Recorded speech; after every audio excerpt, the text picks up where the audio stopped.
Hi hello Kishkindhapuri ఒక మంచి thriller horror movie. Starting నుంచి క్లైమాక్స్ వరకు భయము, సస్పెన్స్, హారర్ ఉంది. మోస్ట్ ఆఫ్ ది సీన్స్ చీకట్లో ఉంది.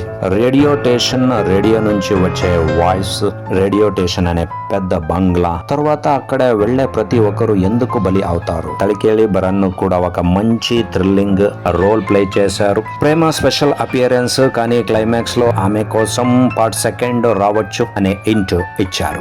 Bellamkonda Sai Srinivas hero best performance ఇచ్చారు.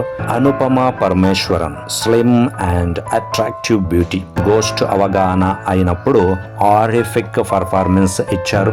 Makarand Deshpande climax scene లో వస్తారు. టోటలీ ఒక మంచి thriller horror movie. Flashback tickets వైకల్యం అనే స్టోరీ చెప్తారు, కానీ ఫ్లాష్ బ్యాక్ అబద్ధం, గోస్ట్ అన్ని అబద్ధం చెప్పింది అని తెలిసిపోతుంది. మరి అసలు కథ ఏంటి? ఎంత మంది బలి అవుతారు? గోస్ట్ ఆత్మకి మోక్షం దొరుకుతుంది? విశ్వం కన్నా పెద్ద గోస్ట్ ఎవరు?